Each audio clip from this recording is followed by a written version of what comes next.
দুদিনের ছুটিতে ঘুরতে যেতে চান কোনো হিল স্টেশনে, যেখানে থাকবে অপূর্ব সুন্দর কিছু ঝর্ণা, Tibetan monastery, beautiful valley, Tibetan food, তাহলে ঘুরে আসতে পারেন ভারতের মধ্যে অবস্থিত এক টুকরো তিব্বত থেকে, যেটা হলো সিমলা অফ ছত্তিশগড় বা মিনি তিব্বত বা মণিপত। এখানে গিয়ে কোথায় থাকবেন এই নিয়ে ভিডিও আমি আগে বানিয়েছি, ডেসক্রিপশন বক্সে লিংক দিয়ে রাখলাম। যেদিন পৌঁছবেন সেই দিন হোটেলে রেস্ট নিন, পরের দিন সকাল থেকে বেরিয়ে পড়ুন। প্রথম স্পট যেটা আমরা দেখেছিলাম সেটা হলো দলদলি বা জলজলি বা বাউন্সিং ল্যান্ড। এই এরিয়াতে পায়ের তলার মাটিটা বাউন্স করে যদি আপনারা এইভাবে জাম্প করেন।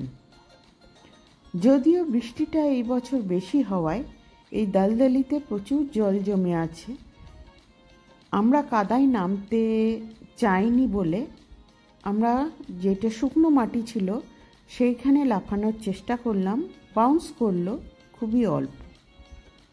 এই পুরো এরিয়াটা যেটা দেখতে পাচ্ছেন এই পুরো ল্যান্ডটাই বাউন্স করে। আমাদের নেক্সট ডেস্টিনেশন ছিল ফিশ পয়েন্ট, যেটা একটা ফেমাস ট্যুরিস্ট স্পট অফ মণিপত।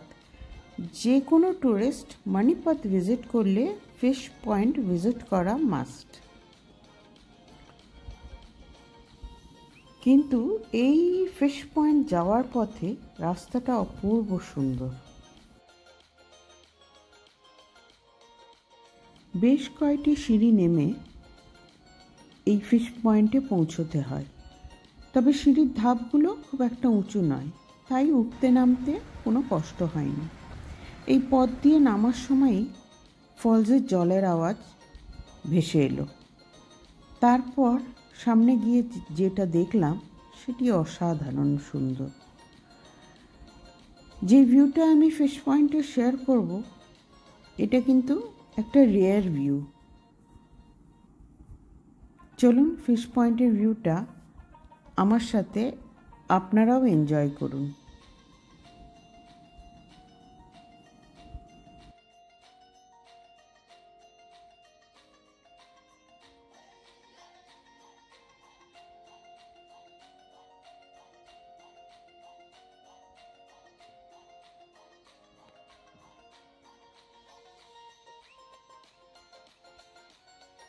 আমাদের নেক্সট ডেস্টিনেশন ছিল মেহতাব পয়েন্ট, যেটি একটি সানসেট পয়েন্ট, কিন্তু ওয়েদার ফোরকাস্ট ছিল যে বিকেলের দিকে বৃষ্টি হবে, তাই সানসেট আমরা দেখতে পাবো না জেনেই আমরা সকাল সকালই মেহতাব পয়েন্ট ঘুরতে গেলাম।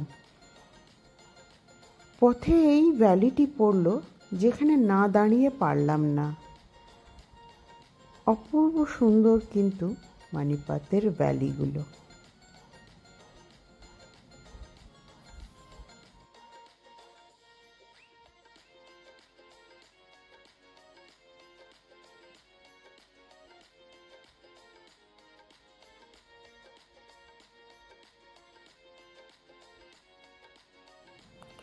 এই মেহতাব পয়েন্টের এখানে কিন্তু গভর্নমেন্টের কিছু থাকার ব্যবস্থাও আছে, কিন্তু এই মুহূর্তে ওই কোয়ার্টার্সগুলো রিনোভেশন চলছে, তাই সম্পূর্ণভাবে ওখানে বুকিং বন্ধ আছে।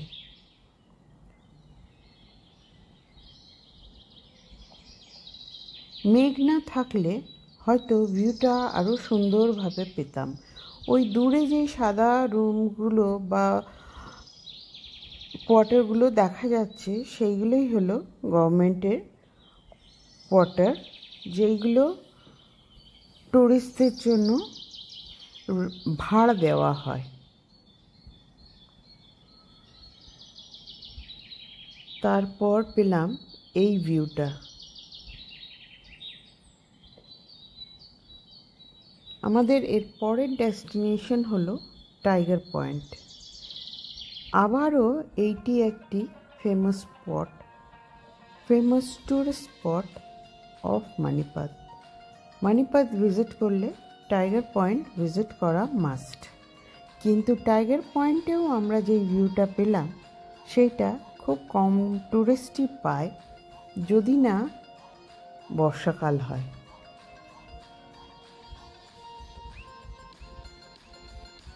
যেহেতু ওয়েদার ফোরকাস্ট ছিলই বৃষ্টি হবে, এবং আমরা মেহতা পয়েন্ট থেকে টাইগার পয়েন্ট যাওয়ার পথে বেশ ভালো মতো বৃষ্টি হয়ে গেছিল বলে আমরা টাইগার পয়েন্টে গিয়ে যেই পরিমাণ জল দেখলাম ফলসে, সেটা দেখে আমরা জাস্ট অবাক হয়ে গেছিলাম।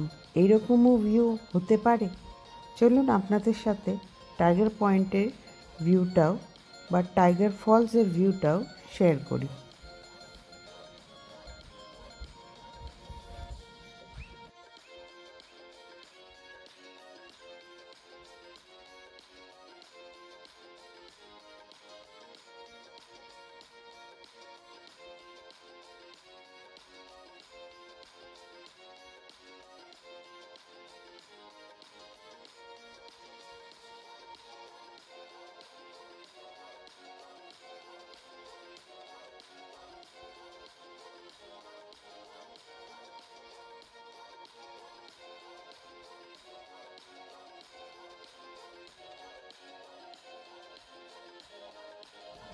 এই টাইগার ফলসের বেস অবধি যাওয়ার জন্য কিন্তু একটি সিঁড়ি করা আছে। এই সিঁড়ির ধাপগুলো কিন্তু বেশ উঁচু, মহিলাদের পক্ষে ওঠানামা করা একটু অসুবিধেই। বেশ খাড়া সিঁড়িটা, নিচে যাওয়ার চেষ্টা করেছিলাম, গিয়েছিলাম কিছুটা, কিন্তু একদম বেস অবধি পৌঁছতে পারিনি। কারণ এই যে ফলসের জলটা যেই পরিমাণ পড়ছে, তার চেয়ে ছিটকে আসছে এতটাই বেশি যে একদম বেস অবধি গেলে আমরা পুরোপুরি ভিজে যেতাম। তাই দূর থেকেই ভিউটা এনজয় করলাম আর ক্যামেরা বন্দি করলাম। নেক্সট পয়েন্ট হচ্ছে উল্টা পানি। কিন্তু তখন মুষলধারে বৃষ্টি নেমে গেছে। এই রাস্তাতেই পড়ে একটি পয়েন্ট যেখানে গাড়ি ওপর দিকে চলে without the help of driver. সেখানে গিয়েছিলাম ঠিকই, কিন্তু ভিডিও নিতে পারিনি, কারণ প্রচণ্ড বৃষ্টি হচ্ছিল তখন। উল্টা পানিতে পৌঁছেও অনেকক্ষণ গাড়িতে বসেছিলাম, আর বসে থাকার সময় বানিয়ে ফেলেছিলাম কটি কাগজের নৌকো। বৃষ্টি থামতে নেমে পড়লাম। উল্টা পানি জলের ফ্লোটা দেখব যে উল্টো দিকে যাচ্ছে, তাই জন্যেই বানিয়েছিলাম নৌকোগুলো। যদিও সায়েন্স বলছে এটা একটা অপটিক্যাল ইলিউশন, কিন্তু তবুও চোখের সামনে দেখলাম নৌকো দুটো জলের সাথে ওপর দিকে উঠে চলেছে। বেশ এনজয় করলাম ব্যাপারটা। সায়েন্সকে দূরে রেখে আমি যেটা ভিজুয়ালাইজ করলাম সেটা এনজয় করলাম। তখনও ভালো পরিমাণ বৃষ্টি পড়ে চলেছে। বৃষ্টি থামবে না বুঝতে পারলাম, কিন্তু ভিউটা এত কাছে এসে এনজয় করব না এটা তো হতে পারে না। তাই বৃষ্টিতে ভিজে ভিজেই উল্টা পানির যে ভিউটা এনজয় করলাম। তারপর ওর সামনেই বিক্রি হচ্ছিল অনেক রকম খাবার দাবার, তার মধ্যে কর্ন বা ভুট্টাকে বেছে নিলাম। ভুট্টা পোড়া খেয়ে চারিদিকটা খুব ভালোভাবে ঘুরে আমাদের নেক্সট ডেস্টিনেশনের উদ্দেশ্যে রওনা দিলাম। আমাদের নেক্সট ডেস্টিনেশন হচ্ছে মনেস্ট্রিজ, টিবেটিয়ান মনেস্ট্রিজ। দুটো মনেস্ট্রি আছে, তার মধ্যে একটি হলো ওল্ড মনেস্ট্রি, যেটি ক্যাম্প নাম্বার 1-এ। আমরা আগে যাব ওই ক্যাম্প নাম্বার 1-এর ওল্ড মনেস্ট্রিটি দেখতে। পার্সোনালি আমার মনেস্ট্রিজের ওপর একটা ফ্যাসিনেশন আছে। আমি মনেস্ট্রিজ দেখতে ভালোবাসি, মনেস্ট্রিজে যেতে ভালোবাসি, এনজয় করি মনেস্ট্রির ভেতরে যে সাইলেন্সটা সেটাকে। আর মনেস্ট্রি প্রচণ্ড কালারফুল হয়, যেটা আমার খুব ভালো লাগে। মনেস্ট্রিতে যখন পৌঁছলাম তখনও বৃষ্টি হয়ে চলেছে। ছাতা মাথায় দিয়ে এগিয়ে চললাম। টুরিস্ট খুবই কম, যেহেতু বৃষ্টি হচ্ছে। সবাই হয়তো বৃষ্টি থামার জন্য ওয়েট করছে, কিন্তু আমরা ওয়েট না করে মনেস্ট্রি ভেতরে ঢুকে পড়লাম।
আমাদের নেক্সট ডেস্টিনেশন ছিল নতুন মনেস্ট্রি যেটা তৈরি হয়েছে সেইটি। এটা অনেকটা এরিয়া নিয়ে এই মনেস্ট্রিটি। এই মনেস্ট্রির ভেতরে একটি সুভেনিয়ারের শপ ছিল, যদিও যখন আমরা পৌঁছেছি তখন প্রায় 5:30 বেজে গেছে। তাই সুভেনিয়ারের শপটা কিন্তু বন্ধ, মানে আমরা পৌঁছানোর সঙ্গে সঙ্গেই প্রায় বন্ধ হয়ে গেল। কারণ তারপরে ওখানে যেই মঙ্ক আর কি, যে ওই সুভেনিয়ার শপটিতে ছিল, উনি বললেন যে আমাদের ডিনার টাইম হয়ে গেছে, তাই আমি সব বন্ধ করে দিলাম। যাই হোক, সুভেনিয়ার শপে কিছু না কিনতে পারলেও মনেস্ট্রিটি কিন্তু খুব ভালোভাবে ঘুরলাম। চলুন আপনাদের সাথে এই মনেস্ট্রিটার ভিউ শেয়ার করি।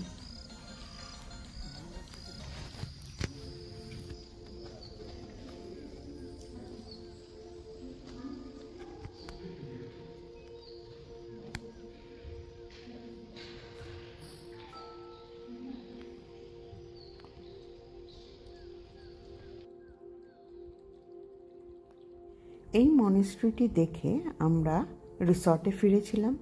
পরের দিন সকালে আমরা রিসর্ট থেকে চেক আউট করে দুটো স্পট দেখে ব্যাক করেছিলাম। প্রথম স্পটটি হলো ঠিনঠিনি পাথর।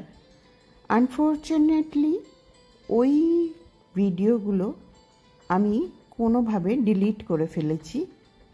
সেকেন্ড স্পটটি দেখেছিলাম রাজপুরি ফলস। এই দুটো স্পটই কিন্তু মণিপাত ঢোকার সময় বা মণিপাত থেকে বেরোনোর সময় নর্মালি টুরিস্টরা ভিজিট করে।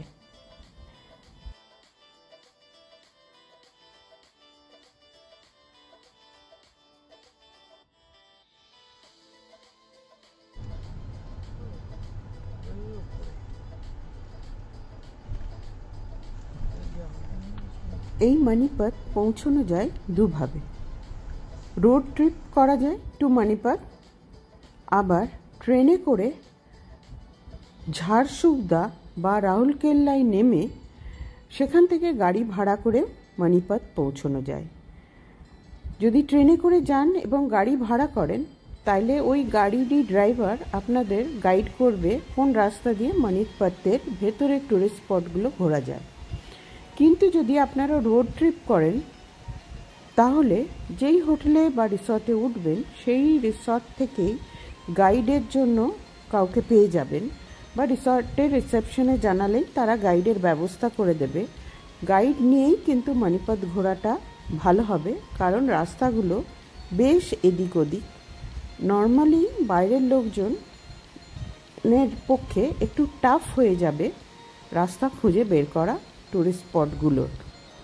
তাই সাজেস্ট করব গাইড নেবেন।